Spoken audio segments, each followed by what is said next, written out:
출병했을 때도 사사건건 의견 대립 충돌이 있었던 두 인물인데요. 그 중에 갓도 기요마사는 승리자 측에 줄을 선 거고, 그게 바로 도쿠가와 이에야스의 동군 세력에 줄을 섰던 거고요. 반면에 고니시 유키나가는 패배했던 도요토미 히데요시의 잔당 세력이었던 서군 세력의 줄을 잘못 쓴 겁니다.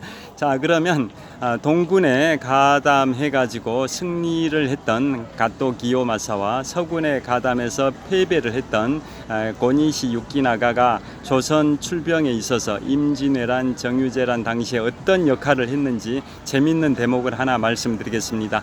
자, 임진왜란이 1592년에 발생이 됐고요. 또 정유재란은 1597년에 발생이 됐는데요. 임진왜란이 막 발발했을 때 일본군이 부산에 상륙해서 동래 첨사 또 부산성을 다 함락을 하고, 동래성과 부산성을 함락하고 계속 문경세제 쪽을 넘어가는 과정입니다. 그때 서로 의견 충돌이 있었던, 갈등을 겪었던 갓도 기요마사와 고니시 유키나가의 그 병력 총 4만 명의 일본 육군 병력 4만 명이 문경세제를 넘어가는 그 대목인데요. 문경세제는 1관문, 2관문, 3관문에서 완만한 모래 그 흙길로 7km 정도 구간인데요. 문경세제의 정상인 제3관문은 해발 고도가 한 560m 정도 되고, 조선시대 때 영남의 선비들이 한양의 과거 시험을 보러 갈 때 바로 문경세제를 넘어갔었습니다. 자, 그 문경세제를 일본의 갓도 기요마사와 고니시 유키나가 두 장수가 이끄는 병력 총 합산해서 4만 명의 병력이 넘어갈 때 그쪽에 조선군이 매복하고 있을 수도 있다라는 우려가 있었습니다. 그래서 처음에는 조선군이 숨어 있는 걸 매복이라고 하죠. 숨어 있다가 갑자기 기습 공격을 할 수도 있겠다라는 우려가 돼서 그곳을 넘어가는 일본군의 갓도 기요마사와 고니시 유키나가의 병력, 합산 병력 4만 명은 처음에는 조심스럽게 넘어갔습니다. 조선군이 숨어 있다가 기습 공격할 수도 있으니까요. 즉 매복이 있을 수 있으니까요. 바람이 지금 시원하게 불고 있습니다. 자, 보이시죠? 바람이 시원하게 불고 있습니다. 자, 나뭇가지가 흔들립니다. 잠실 석촌호수 북쪽 조깅로를 비추고 있는데요. 산책하는 분들, 달리기 하는 분들이 보이고 나뭇가지가 흔들릴 정도로 바람이 시원하게 불고 있습니다. 자, 계속 말씀드리겠습니다. 그래서 매복이 있을 수 있어 가지고 조심스럽게 넘어가다가 한 30분 정도 지나서 매복이 없다라고 확신을 하고 파죽지세로 문경세제를 무혈 통과를 했습니다. 피를 흘리지 않고 4만 명의 병력이 온전하게 문경세제를 돌파해서 그 문경세제 서쪽에 있는 충북 충주시의 탄금대에서 신립장군의 조선군 5천 결사대와 맞서 싸웠는데, 그야말로 조선군은 5천에서 한 7천 명으로 추정이 되고 일본군은 4만 명의 병력, 그야말로 중과부적이었기 때문에 신립장군은 여진족 토벌에 있어서 공적이 굉장히 전공이 있었던 훌륭한 맹장이긴 했지만은 전략을 잘못 수립하는 바람에, 즉 문경세제에서 매복을 했었어야 되지 왜 문경세제를 무사하게 일본군이 통과하게 놔두고 그 서쪽에 있는 충주 탄금대에서 배수진을 치고 싸웠냐. 허허벌판에서 5천에서 7천 명의 조선군으로 10배 정도의 규모인 한 4만 명 정도의 일본군을 상대로 싸우는 것은 그야말로 중과부적 상황인데, 전공법으로 싸우는 그 허허벌판 충주 탄금대에서 싸우는 작전은 그야말로 무모한 지략의 실패, 전략의 실패였다라고 평가가 되지 않습니까? 그래서 그런 역사가 있는데요.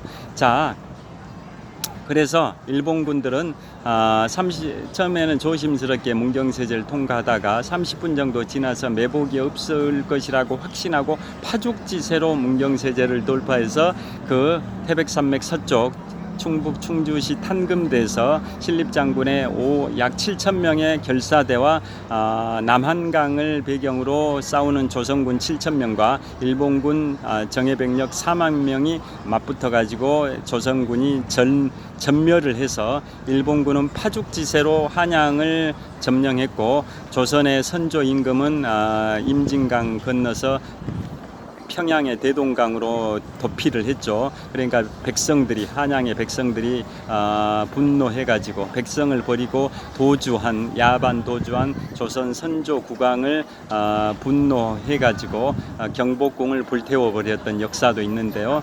그리고 조선 선조는 임진강 건너서 북한 평양 대동강 건너서 압록강까지 가서 계속 일본군들이 북진을 해오니까 만주 땅, 중국 땅인 만주 땅으로 망명을 하려고 했습니다. 그런데 그 수행을 했던 이순신 장군의 유일한 스폰서, 후원자였던 이순신 장군보다 3살 많은 서해 유성룡 선생께서 절대로 만주 땅에 발을 디뎌서는 안 됩니다.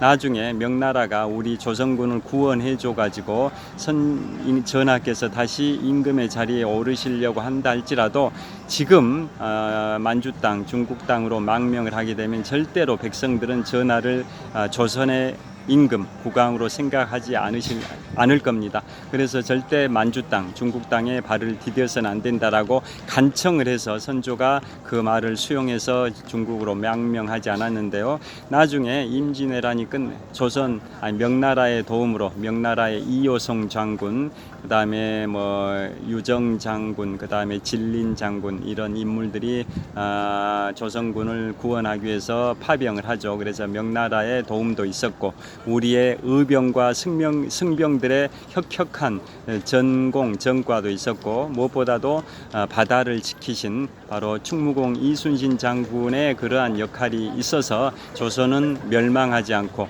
조선이 1392년에 건국이 되고 딱 200년 만인 1592년에 발생한 임진왜란에서 충무공 이순신 장군이 없었다면 조선은 왜군에 의해서 멸망이 됐을 수도 있습니다. 그런데 지금 광화문 광장에 1968년에 동상이 세워진 주인공 충무공 이순신 장군께서 계셨기 때문에 조선은 멸망하지 않고 존속이 됐다고 볼 수가 있는데요. 자, 그래서 명나라의 도움 등 또 이순신 장군의 혁혁한 공적, 그런 이유로 인해서 조선은 멸망하지 않았습니다. 그래서 나중에 영의정까지 지냈던 서해 유성룡 선생께서 임진왜란이 끝나고 나서 고향인 경북 안동의 하회마을로 돌아가는 길에 충주 탄금대를 지나면서 이런 말씀을 하셨습니다.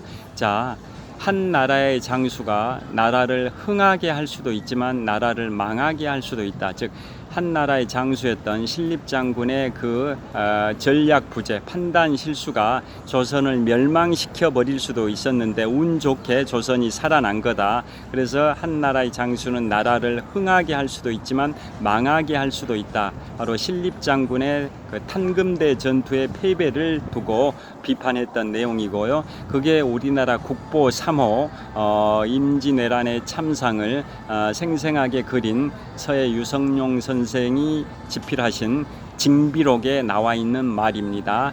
자, 여하튼 그 문경세제를 일본군들이 파죽지세로 넘어갈 때 처음에는 매복이 있을 걸로 기대하고 조심스럽게 넘어가다가 나중에 매복이 없을 것이라고 확신하고 파죽지세로 무혈 통과, 피를 흘리지 않고 그곳을 돌파했던 이유가 뭘까요? 왜 매복이 없을 것이라고 확신을 하고 빠른 속도로 통과를 했을까요? 그 이유는 사람이 그곳에 매복을 하고 있으면, 즉 숨어 있으면, 조선군이 숲속에 숨어 있으면 참새들이 울지 않는다고 합니다. 반면에 사람이 숨어 있지 않으면, 매복하고 있지 않으면 새들이 자연스럽게 지지배배 운다고 합니다. 그러니까 처음에는 일본군이 가토 기요마사와 고니시 유키나가의 병력 총 4만 명이 그곳을 통과할 때 처음에는 매복이 있을 것이라고 우려를 해서 조심스럽게 통과하는데 한 30분 정도 지나다 보니까 새들이 자연스럽게 울고 있었던 거죠. 그렇다라는 것은 그 숲속에 조선군이 숨어 있지 않다, 즉 매복하지 않고 있다 라는 판단, 증거가 되는 거죠. 그래서 조선군은 우리가 우려했던 것과는 달리 매복하고 있지 않구나 라고 생각하고 가토 기요마사와 고니시 유키나가 두 병력 합산 4만 명의 병력이 파죽지세로 돌파해서 태백산맥을 넘었고 서쪽에 충주 탄금대에서 신립장군의 7천 결사대와 맞붙어서 일본군 4만 명이 대승을 했고 조선의 수도 한양까지 점령하고 계속 평양 또 의주까지 진격하는 그러한 임진왜란의 참상이 있었다라는 건 다 잘 아실 겁니다. 자, 그때 문경세제를 돌파했던 가토 기요마사와 고니시 유키나가 두 일본 장수는 사사건건 대립하는 그런 관계였지만 문경세제는 같이 넘어갔습니다. 그런데 지금 오늘 말씀드리고 있는 일본 역사에 있어서 최대 규모의 내전이라고 할 수 있는 1600년 10월 21일에 단 3시간 동안 발생된 세키카하라 전투에서는 동군과 서군이 싸웠는데 동군은 승리 세력인 도쿠가와 이에야스 세력이었고 그 세력에 바로 문경세제를 돌파했던 장수 2명 중에 한 명인 가토 기요마사가 승리의 세력에 가담을 했었고요. 반면에 문경세제를 돌파한 두 장수 중에 두 번째인 고니시 유키나가는 패배한 세력인 서군 세력, 즉 도요토미 히데요시의 잔당 세력에 가담을 해서 줄을 잘못 섰습니다. 그렇게 두 장수는 임진왜란, 정유재란 당시에도 서로 대립이 되는 갈등 관계였는데 결국은 임진왜란이 1598년, 정유재란이 1598년 말에 끝나고 그로부터 2년 후에 발생됐던 1600년 10월 21일 양력으로 10월 21일, 음력으로는 9월 15일입니다. 그때 발생됐던 일본 역사에서 최대 규모의 내전이라고 할 수 있는 지금 행정구역상으로 일본의 기후현의 세키카하라 지역에서 있었던 그 세키카하라 전투에서 가토 기요마사는 승리의 세력인 동군 세력이었고 고니시 유키나가는 패배 세력이었던 서군 세력이었다라는 그거고 두 사람의 운명이 거기서 갈림길을 맞게 됐습니다. 그래서 승리의 세력이었던 동군 세력 도쿠가와 이에야스는 천하를 통일해 가지고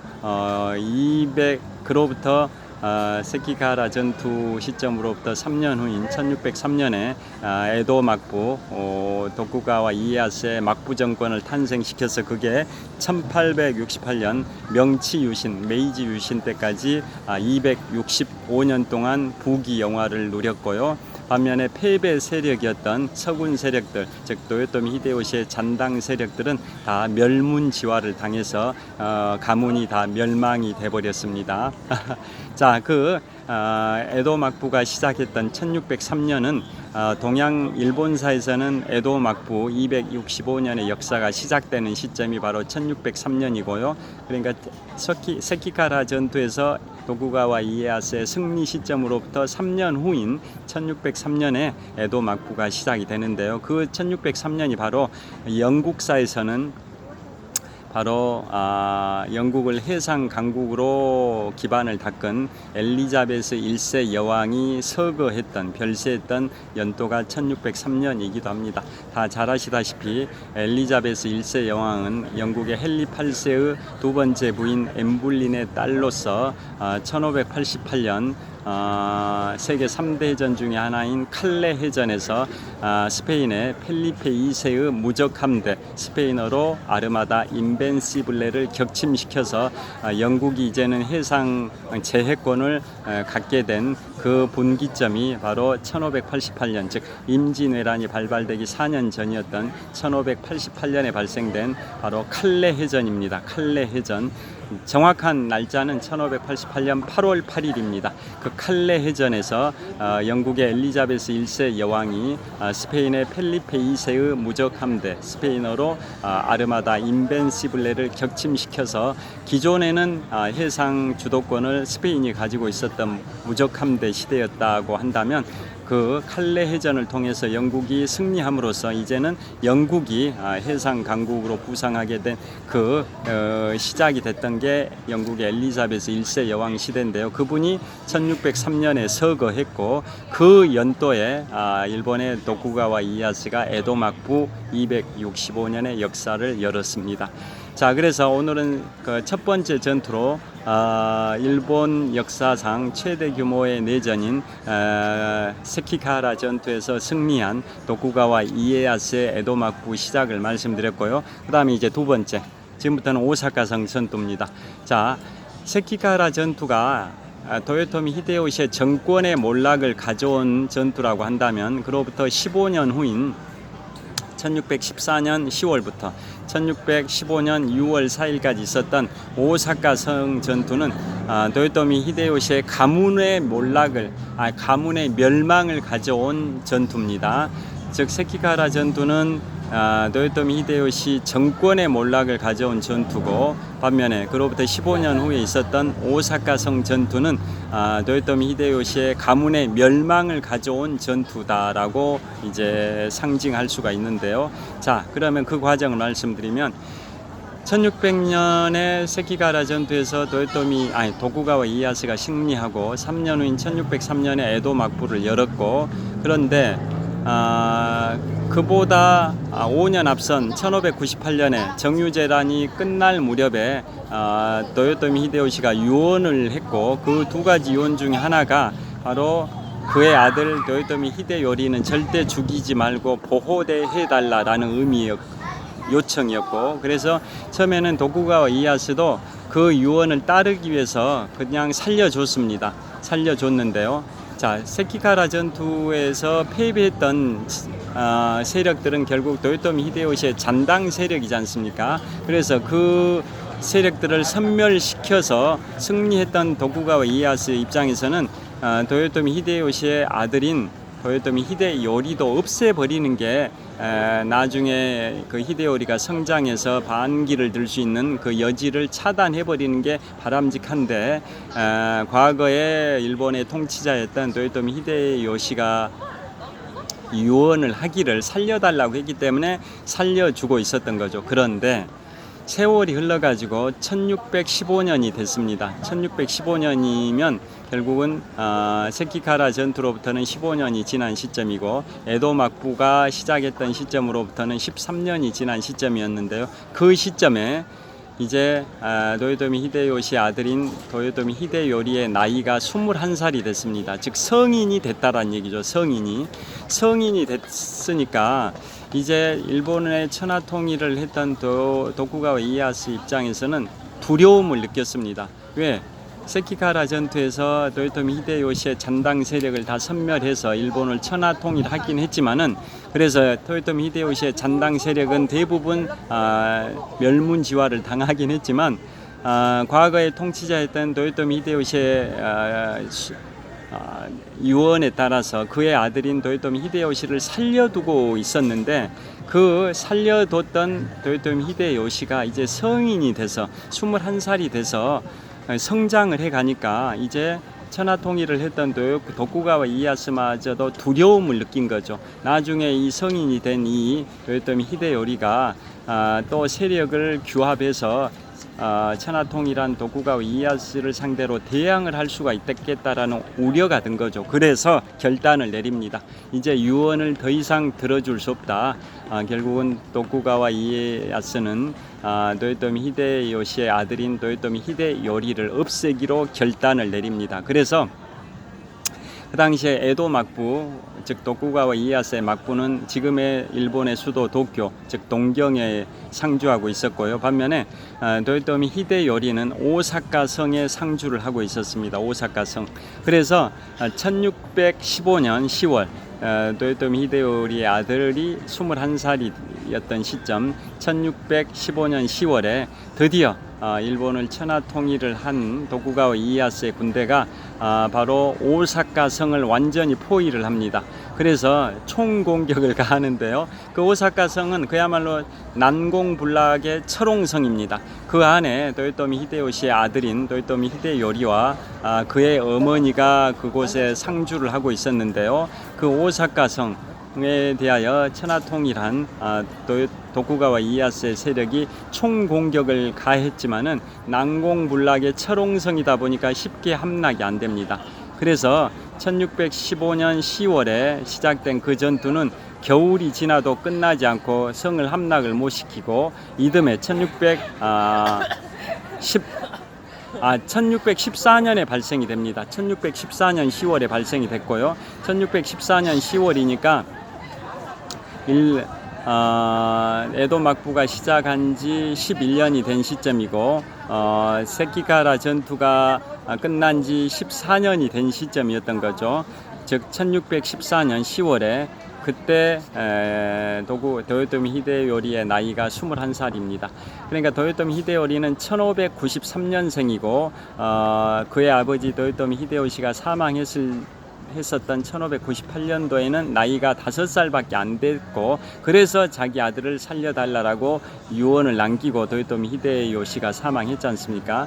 그런데 이제 21살이 됐던 1614년에는 천하통일했던 도쿠가와 이에야스도 점점 성장해가는 도요토미 히데요시의 아들 도요토미 히데요리가 위협으로 느껴진 거죠. 그래서 죽이기로 결심을 하고 오사카 성을 포위를 했는데요. 오사카 성이 철옹성이다 보니까 쉽게 함락이 안 돼서 1614년 10월에 공격을 시작했지만 겨울 전투를 치르고도 함락을 못 시켰고 이듬해인 1615년 이제 여름이 돼서 이제 6월이 돼서 이제 여름 전투를 또 시작을 합니다. 그런데 그때도 함락이 안 됐습니다. 그래서 그만큼 철옹성입니다.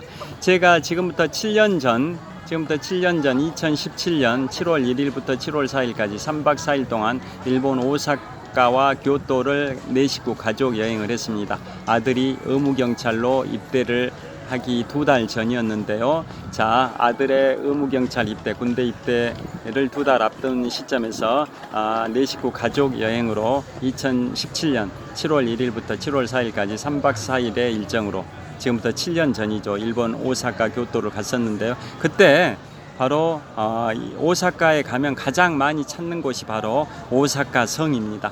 그 오사카 성의 한 중심에 천수각이라는 높이가 한 70m 정도 되는 대형 누각이 있습니다. 그야말로 철옹성입니다. 그리고 그 당시에 7년 전에 여행 오사카 성을 갔을 때는 외곽에 해자 시설이 하나의 해자 시설만 있었는데요. 그런데 1614년 10월부터 1615년 6월 4일까지 진행됐던 약 8개월 정도 전개됐던 오사카 성 전투 당시에는 해자가 이중 시설로 되어 있습니다.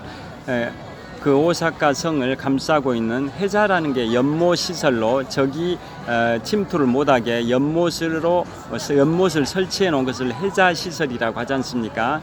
제가 7년 전에 오사카 성을 관광했을 때는 해자가 한 겹으로만 해자 시설이 있었습니다. 연못 시설이. 그래서 그곳에서 8인승 정도 되는 그 유람 나룻배를 타고 관광을 하기도 했는데요. 그게 7년 전이었고 반면에 1614년부터 1615년까지 발생했던 지금부터 400여 년 전에 발생했던 오사카 성 전투 당시에는 해자가 한 겹으로 되어 있는 게 아니라 2겹의 이중으로 해자 시설, 방어 시설, 연못 시설이 되어 있었습니다. 그러니까 난공불락의 철옹성이었던 거죠.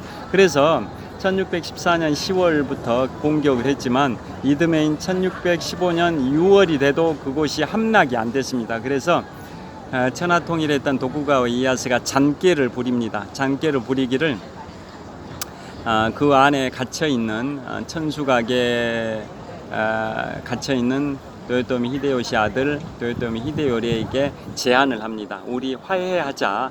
화해의 의미로 이중으로 설치된 해자 중에 바깥쪽 해자를 메꾸기로 하자라고 제안을 하는데요. 21살 정도 되는 도요토미 히데요리라면 사리 분별력이 있을 법한데 그 잔꾀, 토쿠가와 이에야스의 잔꾀에 넘어가 버립니다. 그래서 승낙을 합니다. 그래서 그 공격 세력이었던 도쿠가와 이에야스의 군대가 밖에 이중 해자 시설 중에 바깥쪽에 있는 해자를 밤에 메꾸는 척 하다가 안에 쪽에 있는 해자까지 다 메꿔 버립니다. 그래서 오사카성을 함락시키고 그 천수각에 몸담고 있었던, 은신하고 있었던 도요토미 히데요시의 아들 도요토미 히데요리와 그의 어머니를 죽이려고 하니까 그 도요토미 히데요리와 그의 어머니는 자살을 선택합니다. 자결을 선택합니다. 그게 바로 오사카성 전투입니다. 그래서 결국은 도요토미 히데요시의 가문이 멸망을 하게 됐다, 이런 뜻입니다.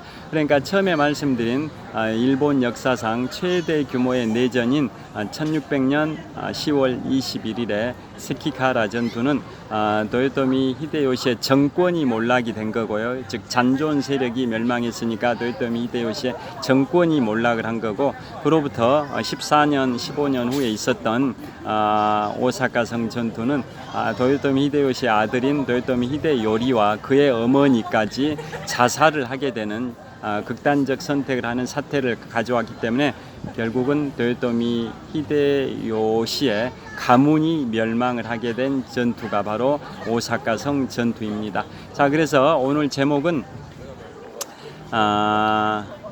일본 역사상 최대 규모의 내전인 세키가라 전투에서 승리하여 일본을 천하통일한 도쿠가와 이에야스가 도요토미 히데요시의 가문을 멸망시킨 오사카성 전투라고 제목을 달려고 하는데요. 자, 그래서 지금까지 그 세키가라 전투와 오사카성 전투를 다 말씀드렸는데요. 제가 7년 전에 오사카성에 갔을 때 그 천수각도 구경을 하고 내려오는 길에 어디를 또 구경을 했냐면 도요토미 히데요시의 아들이 그곳에 상주하고 있었던 시설이다 보니까 그의 아버지 도요토미 히데요시, 즉 임진왜란의 주범 도요토미 히데요시, 즉 풍신수길의 사당도 있습니다.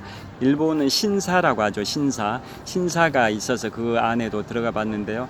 그 신사 가는 길에 한쪽에 바로 윤봉길 의사가 약 한 달 동안 투옥이 됐었던 일본의 육군교도소 시설의 잔해들이 보였었습니다. 그래서 아주 작은 크기로 과거에 2차 세계대전 태평양 전쟁 당시에 이곳이 일본의 육군 교도소였다, 이런 표진말이 아주 작은 크기로 설치되어 있었는데요. 바로 그게 오사카성 안에 천수각에서 내려오면 천수각에서 약 한 100m 정도 거리에 바로 도요토미 히데요시 풍신수길의 사당인 신사가 있고, 바로 그 옆에 윤봉길 의사께서 약 처형 당하시기 하루 전까지 그곳에 약 한 달 동안 투옥돼 계셨던 과거 태평양 전쟁 당시에 일본 육군 교도소 자리가 있는데요. 그래서 그곳도 제가 들렀었습니다. 제가 집필한 책에도 언급하기도 했고요. 자, 윤봉길 의사 잘 아실 겁니다. 자, 1908년생이시고 1932년 4월 29일에 상하이 홍코우 공원, 지금은 루신 공원으로 명칭이 바뀌었는데요. 그곳에서 폭탄을 투척해서 일본의 천황 생일 기념 의식이 거행되고 있었던 그 상하이 홍코우 공원에 폭탄을 투척해서 일본의 육군 대장 등을 폭사시켜서 굉장히 유명한 윤봉길 의거가 발생이 됐는데요. 그게 윤봉길 의사께서 충남 예산 고향에 처자식을 두신 상태에서 조국과 민족을 위해서 목숨을 바치겠다라는 각오를 하고 그 당시에 임시정부의 수반이었던 김구 주석과 마지막으로 시계까지 교환을 하고, 그 다음에 24살의 나이에 1932년 4월 29일에 결행하셨던 그 의거가 윤봉길 의사의 의거인데요. 자, 그 의거 이후로 어떤 일이 있었냐면 그 당시에 중국을 지배했던 국민당의 장제스 총통이 그런 명언을 남깁니다. 뭐라고 명언을 남기냐면 중국 국민당 100만 대군도 하지 못한 일을 조선의 한 청년이 해냈다라고 명언을 남깁니다. 중국 국민당의 총통 장제스가 그 말을 합니다. 중국 국민당 군대 100만 대군이 하지 못한 일을 조선의 한 청년이 해냈다. 그게 바로 윤봉길 의사의 그 상하이 홍코공원 의거에 대한 중국 국민당 총통 장제스의 그 격찬이었습니다. 그런데 그로부터 이제 바로 체포되셔가지고 바로 아까 말씀드린 오사카성 안에 있는 태평양 전쟁 당시에 일본 육군 교도소로 이송이 돼서 그곳에서 다른데 좀 계시다가 처형 당하시기 하루 전까지 그쪽으로 이제 처형 당하기 전에 한 달 정도 그곳 오사카성 안에 일본 육군 교도소에 수감돼 계시다가 처형 당하시기 한 이틀 전에 다른 데로 이송되셔가지고 바로 1932년 12월 19일에 총살을 당하셨습니다. 그때 나이가 만 24살밖에 안 되셨는데요. 충남 예산에 파평윤씨이시죠. 파평윤씨, 윤석열 대통령과 같은 파평윤씨이신데요. 자, 그래서 그분이 1932년 4월 29일 상하이 홍코공원 의거 24살의 나이에 처자식이 계시는데도 충남 예산에 계시는데도 국가와 민족을 위해서 목숨을 초계와 같이 바치신 윤봉길 의사 그 의거이고 중국의 국민당 총통 상하 장제스도 그러한 평가를 내렸습니다. 중국의 국민당 100만 대군도 못한 일을 조선의 한 청년이 해냈다. 그래서 그 이후로 중국 국민당 정부는 상하이 임시정부, 대한민국의 상하이 임시정부, 나중에는 충칭의 임시정부에 대하여 대한민국 임시정부에 대하여 전폭적 지원을 해줬었습니다. 그 윤봉길 의사의 의거에 감복을 해서 감동을 받아서 대한민국 상하이 임시정부 또 나중에는 충칭 임시정부에 대하여 전폭적 지지를 했던 계기가 바로 윤봉길 의사의 의거에 감동한 중국 국민당 총통 장제스의 그 결단력 때문이었습니다. 그리고 또 하나 윤봉길 의사 말씀드리면 빠지지 않은 게 1909년 10월 26일 만주 하얼빈에서 안중근 의사께서 조선의 초대 통감 이토 히로부미 즉 이등 방문을 저격한 안중근 의사의 쾌거인데요. 그 안중근 의사는 그로부터 5개월 후인 1910년 3월 26일에 미순 감옥에서 처형을 당하셨는데요. 그 안중근 의사 의거에 대해서는 또 중국 속담에 이런 말이 있습니다. 혁명을 하려거든 순원처럼 하고 산의 대장부가 되려거든 안중근처럼 해라라는 중국 속담이 있고 중국의 공산당이 1949년에 공산당이 천하통일을 하고 나서 국가 주석이 중국의 1세대 지도자 마오쩌둥이었고 그 당시에 총리가 저우언나이 주은내였는데요. 그때 주은내 중국의 초대 총리였던 주은내 중국말로 저우언나이도 그런 말을 했습니다. 중국 속담이기도 한데요. 혁명을 하려거든 1911년 10월 10일 쌍십절에 중국의 신의 혁명을 일으킨 순원처럼 즉 손문처럼 하고 산의 대장부가 되려거든 1909년 10월 26일 안중근의 하얼빈에서의 그 의거처럼 안중근처럼 해라라는 명언을 중국의 속담이자 중국의 초대 총리 저우언나이 주은내가 즐겨 썼던 그 칭찬입니다. 그처럼 지금까지 말씀드린 것처럼 1932년 4월 29일에 윤봉길 의사의 의거와 1909년 10월 26일에 안중근 의사의 의거는 정말 대단한 의거고요. 그래서 그걸 기리기 위해서 서울 남산에는 안중근 의사 기념관이 있고요. 또 서울 양재동 시민의 숲 중간에는 매헌 윤봉길 의사 기념관이 있고 현재 우리 대한민국의 대통령 윤석열 대통령께서 검찰총장을 마무리하시고 대권 도전을 선언하셨던 장소가 양재동 시민의 숲에 있는 매헌 윤봉길 의사 기념관에서 대권 도전을 선언을 하셨었습니다. 그 이유는 여러 가지 있을 수 있는데요. 윤봉길 의사와 윤석열 대통령께서 같은 파평 윤씨이시기도 하고, 그 다음에 윤봉길 의사의 그 의거가 대단한 의거이셨기 때문에 뭔가 상징성을 담기 위해서 대권 도전 선언을 했던 공간이 서울시 서초구 양재동 시민의 숲 안에 있는 매헌 윤봉길 의사 기념관입니다. 자, 그러면 여기서 제가 퀴즈를 하나 내드리겠습니다. 제가 마라톤 22년 5개월 동안 풀코스를 101회 완주했는데요. 양재천, 성내천, 올림픽공원, 잠실 석촌호수, 한강공원 다양한 곳에서 22년 5개월 동안 달려왔는데요. 그 중에 양재천을 달릴 때 그때 매헌 윤봉길 의사 기념관 근처에서 반환을 한 적이 있습니다. 그러니까 양재천과 탄천이 만나는 데서 달리기를 시작해가지고 매헌 윤봉길 의사 기념관이 있는 양재동 시민의 숲까지 한 6km 정도 달리고, 그곳에서 매헌 윤봉길 의사 기념관을 구경하고 돌아오는 길에도 또 6km 달렸으니까 왕복 12km를 달렸는데요. 반환점이 매헌 윤봉길 의사 기념관이 있는 양재동 시민의 숲이었습니다.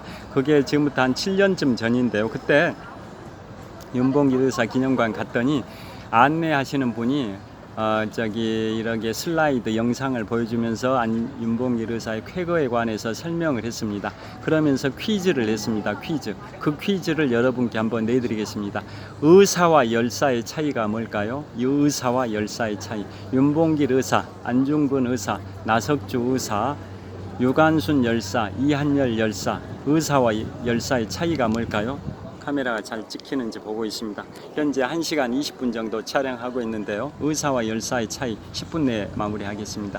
의사와 열사의 차이는, 의사는 무력을 사용하는 경우고 열사는 무력을 사용하지 않고 평화적으로 하는 경우입니다. 자, 안중근 의사도 총을 사용해서 만주 하얼빈에서 조선의 초대 통감 이등방문 이또 히로부미를 저격했고요.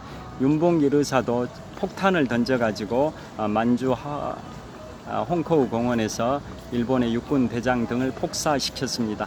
다 안중근 의사나 윤봉길 의사나 총이나 폭탄을 사용한 무력을 사용했습니다. 그래서 그런 경우는 의사라고 합니다. 반면에 충남 천안의 아운의 장터에서 3.1 독립운동 당시에 만세운동을 평화적으로 했습니다. 무력을 사용하지 않고 평화적으로 만세운동을 했던 유관순 열사는 무력을 사용하지 않았으니까 유관순 열사입니다. 또 그 다음에 1987년 60 민주화 운동의 기폭제가 됐던 연세대 이한열 열사도 평화적으로 연세대 교문 앞에서 시위하다가 경찰의 최루탄 직격탄을 맞고 사망함으로써 그 이후에 60 민중항쟁이 시작이 됐는데요. 자, 이한열 열사도, 연세대 학생이었던 이한열 열사도 평화적으로 무기를 사용하지 않고 평화적으로 시위를 하다 경찰이 쏜 최루탄 직격탄을 맞고 사망을 했습니다. 그래서 무기를 사용하지 않았다, 무력을 사용하지 않고 평화적으로 시위했다 해서 이한열 열사라고 합니다. 무력을 사용하면 의사, 평화적으로 하고 무력을 사용하지 않으면 열사입니다. 그게 정답입니다. 그 다음에 그래서 지금까지 제가 유튜브 영상을 촬영했고요. 그 다음에 여담으로 좀 말씀드리면 1868년에 명치 유신이 끝나고 나서 이제 일본이 근대화가 되지 않습니까? 우리나라는 흥선대원군 시절에 쇄국 정책으로 서양 세력에 대해서 전혀 교류를 하지 않고 문을 걸어 잠그는 세국 정책으로 일관하다 보니까 우리는 서양 문물을 빨리 받아들이지 못해서 근대화를 못한 거고, 반면에 일본은 1854년에 미국의 페리 제독에 의해서 강제 개항이 됐고 1868년에는 드디어 근대화의 시작이라고 할 수 있는 명치 유신, 메이지 유신을 통해서 서양 문물을 급속도로 받아들인 거죠. 그러니까 그 1800년대가 그야말로 서세 동점의 시대, 서양의 세력이 동양을 점령해가는 제국주의의 시대, 식민지 개척의 시대에 서양의 열강들이 아시아,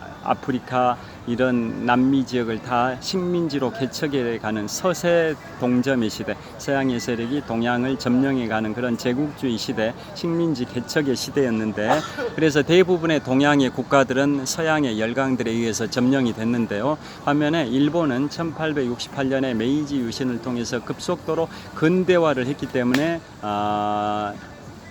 빨리 근대화가 돼가지고 서양 세력들이 일본을 점령하지 못했었던 거고, 일본은 아시아의 최강자로 발돋움을 할 수가 있었던 거고요.